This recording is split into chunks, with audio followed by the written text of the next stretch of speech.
السلام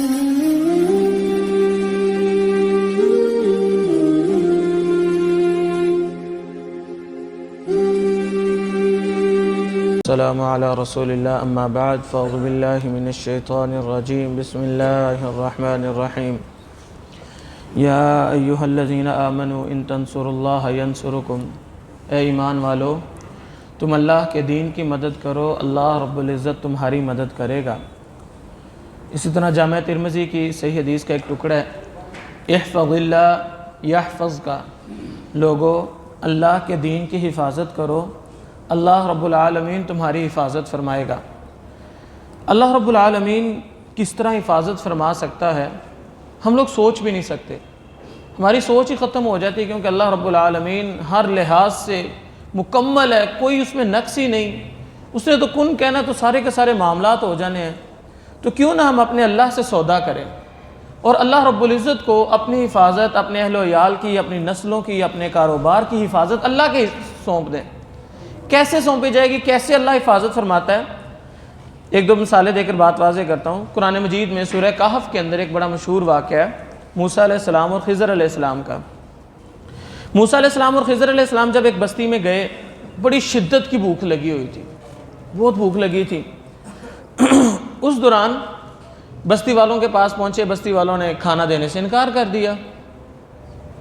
اب حضرت موسیٰ علیہ السلام کو اس بات کا بڑا ہی دکھ کہ یار اتنا لمبا سفر کر کے آئے ہیں، شدت کی بھوک لگی، روٹی دے دیتے، میزبانی کرنے سے انکار کر دیا۔ اس دور میں کون سا کوئی ہوٹل یا چاکلیٹس کی بندہ کھا کے گزارا کر لیتا۔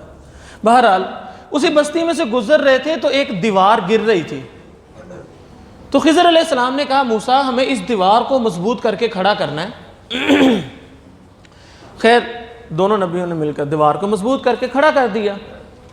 جب وہ دیوار مضبوط کر کے کھڑا کر دی تو حضرت موسیٰ علیہ السلام سے رہا نہ گیا، حالانکہ طے تھا کہ سوال نہیں کرنا، لیکن موسیٰ علیہ السلام سوال کر بیٹھے، خضر مجھے یہ بتاؤ، یہ دیوار ہم نے مضبوط کر کے سیدھی کر کے کھڑی کر دی، اس قبیلے کی دیوار ہے نا، اس بستی والوں کی ہے، وہ اس دیوار کے بدلے میں ان سے کچھ کھانا مانگ لو، اس دیوار کے بدلے میں میرے کو روٹی دے دیں، بڑی شدت کی بھوک لگی ہوئی ہے۔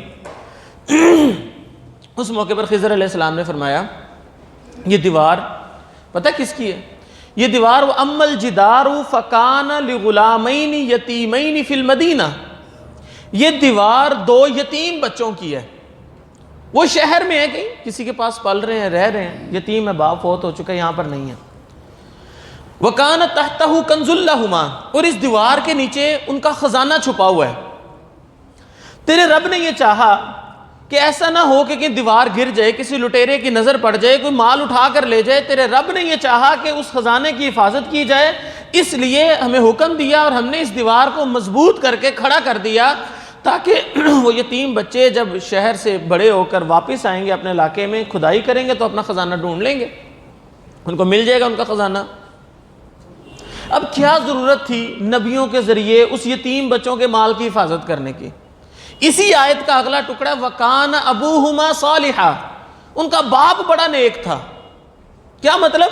باپ اللہ کے دین کی حفاظت کرتے کرتے اس دنیا سے چلا گیا، اللہ رب العزت اس کی آنے والی نسلوں کی بھی حفاظت فرما رہا ہے۔ اتنی مضبوط حفاظت ہم میں سے کوئی کر سکتا ہے؟ قطعاً نہیں کر سکتا۔ یہ اللہ ہی ہے جو اس طرح حفاظت فرماتا ہے۔ یہی کہنے کا مطلب ہے کہ اللہ رب العزت کے ساتھ سودا کرو، وہ ہماری حفاظت لے لے، ہم نے بس اپنی استطاعت کے مطابق اس کے دین کی خدمت کرنی ہے۔ بہت سارے واقعات ملتے ہیں، صحیح بخاری میں واقعہ موجود ہے، اللہ کے نبی صلی اللہ علیہ وسلم کے پاس حضرت جابر رضی اللہ تعالیٰ عنہ آئے، آ کر کہنے لگے اللہ کے رسول صلی اللہ علیہ وسلم آپ کو پتہ ہے میرا باپ شہید ہو چکا ہے، بہت زیادہ قرضہ تھا میرے باپ پر، میری 9 بہنیں ہیں، اکیلا بھائی ہوں، کوئی خزانہ نہیں ہے، کوئی دولت نہیں ہے، ایک چھوٹا سا باغیچہ ہے اور اس کی فصل بڑی تھوڑی ہے، قرضہ بہت زیادہ ادا نہیں ہو سکتا۔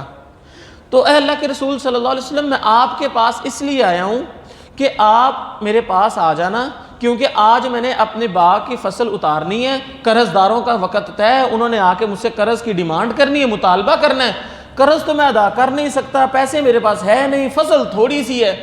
تو اللہ کے رسول آپ آ جانا، آپ بڑے ہیں نا، آپ کی وجہ سے لوگ مجھے ڈانٹیں گے نہیں، میرے سے سختی سے بات نہیں کریں گے۔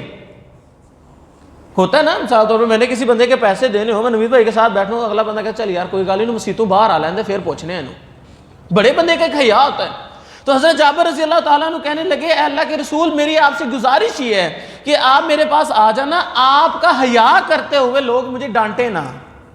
اللہ کے نبی صلی اللہ علیہ وسلم نے فرمایا ٹھیک ہے جابر جاؤ، تم ایسا کرو جا کے ساری فصل ایک جگہ پہ اکٹھی کرو، اتار کے دینا نہ، میرا انتظار کرنا۔ بہرحال حضرت جابر چلے گئے، ساری باغ کی کھجوریں اتاری، ایک چھوٹا سا ڈھیر تھا ایک جگہ پہ لگا دیا، قرض دار آ گئے، تھوڑی سی کھجوریں، کہاں قرضہ عطا ہونا تھا۔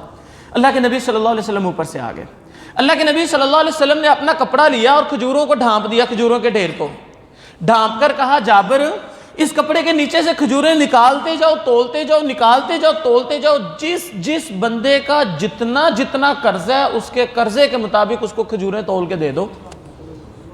حضرت جابر کہتے ہیں میں نکالتا رہا تولتا رہا، نکالتا رہا تولتا رہا، نکالتا رہا، تو سارے کا سارا قرضہ ادا ہو گیا۔ اللہ کے نبی صلی اللہ علیہ وسلم نے کہا جابر ہو گیا سارا؟ انہوں نے کہا اللہ کے نبی سارا قرضہ ادا ہو گیا۔ کہتے ہیں میں بڑا ہی خوش۔ اللہ کے نبی صلی اللہ علیہ وسلم نے جب کپڑا اٹھایا تو کھجوروں کا ڈھیر ویسے کا ویسے ہی۔ اب ذرا سوچنے کی بات ہے کہ کیا ضرورت تھی اللہ کے نبی صلی اللہ علیہ وسلم کو وہاں پر آنے کی؟ بڑے بڑے لوگوں کا قرضہ ہوتا ہے، کیا ضرورت تھی؟ تیرے رب کو یہ بھی نہیں پسند کہ جس کا باپ دین کی حفاظت کرتے کرتے اس دنیا سے چلا گیا کہ لوگ اس کے بچے کے ساتھ سخت کلامی بھی کریں، اس کے بچے کو ڈانٹے بھی۔ اتنی مضبوط حفاظت اللہ کر سکتا ہے۔ اللہ نے اپنے نبی کو بھیج کر اسباب پیدا کر دیے کہ جا نبی میرے بندے کی حفاظت فرما، میرے بندے کے اسباب پیدا کر دے کہ لوگ اس کے ساتھ سخت کلامی بھی نہ کریں۔ معجزہ دکھایا اللہ رب العالمین نے اپنے نبی کے ہاتھوں، سارا قرضہ ادا ہو گیا۔ کر سکتا ہے اتنی کوئی مضبوط حفاظت ہم میں سے؟ آپ کے ذہن میں ہوگا صرف نبی یہ کام کر سکتے، اب تو نبی نہیں ہے کیسے ہو سکتے؟ نہیں، ہو سکتا ہے، اللہ قادر ہے ہر چیز پر۔ صحیح بخاری میں ہی واقعہ موجود ہے، اللہ کے نبی صلی اللہ علیہ وسلم کے پیارے صحابی حضرت عمر رضی اللہ تعالیٰ عنہ امیر المومنین بن گئے۔ وقت گزرتا رہا، ایک دن جا رہے تھے امیر المومنین، اور بھی ساتھی تھے ساتھ، ایک عورت نے آواز دی امیر المومنین سیدنا عمر میری بات سن کر جائیں۔ حضرت عمر رضی اللہ تعالیٰ عنہ نے اگنور کر دیا، مناسب بھی نہیں لگتا کوئی عورت آواز دے کھڑی ہے سڑک پہ، تمہیں بلائے تم اس کے ساتھ باتیں کرنے لگ جاؤ، مناسب بھی نہیں لگتا۔ بہرحال اس نے دوبارہ آواز دی امیر المومنین سیدنا عمر میری بات سن کر جائیں۔ حضرت عمر نے دوسری دفعہ بھی اگنور کیا۔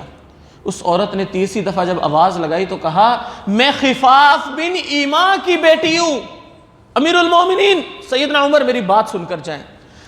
جب اس نے اپنے باپ کا نام لیا حضرت عمر رضی اللہ تعالیٰ نے فوراً روکا، ساتھیو رکو رکو رکو رکو، فوراً گئے، بیٹی کیا بات ہے، کیوں پریشان ہو، کیوں آوازیں دے رہی ہو؟ کہا امیر المومنین یہ دو چھوٹے چھوٹے بچے ہیں میرے، میں ان کی کفالت ہی نہیں کر پا رہی، میرے پاس کچھ ہے ہی نہیں، ان کی کیسے کفالت کروں؟ باپ بھی فوت ہو چکا ہے، خامد بھی فوت ہو چکا ہے، میری مدد کیجیے۔ حضرت عمر رضی اللہ تعالیٰ عنہ نے اپنے غلام کو کہا جلدی جاؤ بیت المال سے کھٹا کٹا صحت مند اونٹ لو، اس کو غلے اور اناج سے بھر دو، بھرنے کے بعد اوپر سونے کی اشرفیوں کی بھری ہوئی تھیلی وہ رکھ کے لے آؤ۔ غلام گیا، صحت مند اونٹ لیا، غلے اور اناج سے بھر دیا، اوپر سونے کی اشرفیوں کی بھری ہوئی تھیلی رکھ دی، لے آئے، مہار لا کر اونٹ کی حضرت عمر کو پکڑائی، حضرت عمر نے اس بیٹی کو پکڑائی، کہا بیٹی لے جاؤ، ان بچوں کی اچھے سے کفالت کرو، انشاءاللہ اس کے ختم ہونے سے پہلے اللہ آپ کو اس سے بہتر مال اور عطا کر دے گا۔ کیا مطلب؟ پھر ملتا رہے گا، ٹینشن نہیں لینی، اچھے سے کفالت کرو۔ اچھا واپس آ گئے، ساتھیوں نے اعتراض کیا امیر المومنین مانگنے والی تھی، تھوڑا بہت مال دے دیتے بس بات ختم، کیا ضرورت تھی اتنا زیادہ مال دینے کی، اوپر سے سونے کی اشرفیوں کی بھری ہوئی تھیلی بھی دے دی آپ نے۔ امیر المومنین کہنے لگے پتہ ہے میرے ساتھیوں وہ کون عورت تھی؟ ہاں کون تھی؟ حضرت عمر رضی اللہ تعالیٰ عنہ کہنے لگے میں اس لشکر میں شامل تھا جس لشکر میں خفاف بن ایما بھی تھا۔ ہم مسلمانوں کا لشکر ایک قلعے کو فتح کرنے کے لیے گیا، وہ قلعہ کافروں کا تھا، ہم سے فتح نہیں ہو رہا تھا، ہم نے اس کے ارد گرد محاصرہ کیا ہوا ہے، وہ قلعہ فتح نہیں ہو رہا، دروازہ قلعے کا بند ہے، وہ فصیل کے اوپر دیوار کے اوپر چڑھ کے تیر پہ تیر برسائے جا رہے ہیں، کتنے مسلمان زخمی ہو گئے، قلعہ ہم سے فتح ہی نہیں ہو رہا۔ پتہ کیا کیا خفاف بن ایما نے؟ اس نے ہمت اور جواں مردی دکھائی، بہادری دکھائی، بھاگتا ہوا، تیروں کی پرواہ نہ کی، بھاگتا ہوا قلعے کی دیوار کے اوپر چڑھ گیا، بڑے زخم آئے لیکن اس نے ہمت نہیں ہاری، چھلانگ لگائی، قلعے کا دروازہ کھولنے میں کامیاب ہو گیا، مسلمانوں کی فوج اندر داخل ہو گئی، آنن فانن وہ قلعہ ہم نے فتح کر لیا جو فتح نہیں ہو رہا تھا۔ بتاؤ مسلمانوں میرے ساتھیوں، جس کے باپ کی وجہ سے اللہ مسلمانوں کو فتوحات عطا کرتا ہو، میں عمر اس کی اولادوں کی حفاظت کیوں نہ کروں؟ باپ دین کی حفاظت کرتے کرتے چلا گیا، بیٹی نہیں، اللہ نے نواسیوں کی بھی کفالت کا پروگرام بنا دیا۔ خدا رہا اللہ کے ساتھ سودا کرو، یہ احفظ اللہ یحفظ کا، تم اللہ کے دین کی حفاظت کرو، اللہ تمہاری حفاظت کرے گا۔ آپ کو آج بھی معاشرے میں ایسے بے شمار واقعات ملیں گے کہ اللہ کیسے حفاظت فرما رہا ہے۔ میں ذاتی طور پر ایک فیملی کو جانتا ہوں، بڑا غریب تھا، بھائی کا کاروبار تھا، بھائی بہت امیر ہو گیا، چھوٹا بھائی غریب تھا، وہ چھوٹے سے کوارٹر میں رہتا تھا، بچے بھی لوئر سٹینڈرڈ سکول میں پڑھتے تھے، اے سی وغیرہ تو بڑی دور کی بات ہے، بڑا کوارٹر میں رہتا۔ لیکن جب وہ فوت ہوا، بڑے بھائی کو احساس ہوا کہ نہیں یار کوئی بات نہیں، خیر ہے، بڑا مال دیا اللہ نے، کوئی بات نہیں۔ اس نے اپنی کوٹھی کا ایک پورشن خالی کروایا، اس پورشن میں لا کے اپنے چھوٹے بھائی کی فیملی کو رکھا، جہاں اس کے اپنے بچے پڑھتے تھے سوسائٹی کے ہائی سٹینڈرڈ سکول میں، اس نے ان کے بچوں کو بھی سوسائٹی کے ہائی سٹینڈرڈ سکول میں ڈالا۔ اپنے کہتا سوچا، خیال آیا کہ میرے تو بچوں کے کمرے میں بھی اے سی لگا ہے، چلو یار ایک اے سی تو ان کے کمرے میں لگا دوں، اے سی بھی لگوا دیا۔ وہ فیملی جو باپ کے ہوتے ہوئے کوارٹر میں رہتی تھی، لوئر سٹینڈرڈ سکول میں پڑھتی تھی، اے سی کا تو نام و نشان ہی نہیں تھا، وہ آج ایک کوٹھی میں رہ رہی ہے، اس کے بچے ہائی سٹینڈرڈ سکول میں پڑھ رہے ہیں، اس کے گھر میں اے سی بھی لگا ہوا ہے، بڑا اچھا گزر بسر ہو رہی۔ اتنی نعمتیں اس کے باپ کے ہوتے ہوئے نہیں تھی جتنی بعد میں مل گئی۔ کہنے کا مطلب یہ ہے میرے بھائیوں کہ دین کی حفاظت کرتے کرتے تم چلے جاؤ گے، اللہ اسباب پیدا کرنے والا ہے۔ اللہ کے ساتھ سودا کرو۔ ہم نے اللہ کے دین کی کیا حفاظت کرنی، بس فاتقوا اللہ ما استطعتم، جتنی ہمارے اندر استطاعت ہے اللہ کے دین کی خدمت کرتے کرتے اس دنیا سے چلے جائیں، دین کے شعار کے اسلامی شعار کی حفاظت کرتے کرتے اس دنیا سے چلے جائیں، اللہ رب العزت ہمارے مال کی حفاظت فرمائے گا۔ اور صرف یہیں پر نہیں، احفظ اللہ تجدہ تجاہک، تم اللہ کے دین کی حفاظت کرو، تم جہاں جہاں چاہو گے اللہ کو وہاں وہاں پاؤ گے۔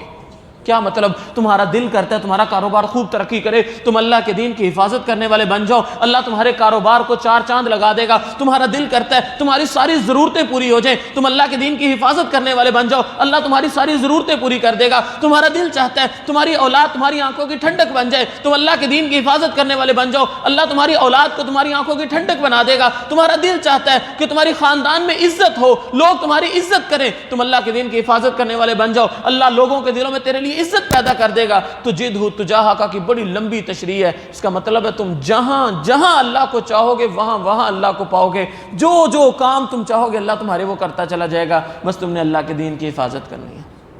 آؤ آج اپنے اللہ سے ایک عہد کر کے اٹھے کہ اللہ جتنی زندگی ہے ہم تیرے دین کی حفاظت کرتے کرتے، تیرے دین پر عمل کرتے کرتے اس دنیا سے چلے جائیں گے۔ اللہ تعالیٰ سے دعا ہے اللہ تعالیٰ ہمیں صحیح معنوں میں دین کی حفاظت کرنے کی، اس پر عمل کرنے کی توفیق عطا فرمائے۔ وآخر دعوانا الحمدللہ رب العالمین۔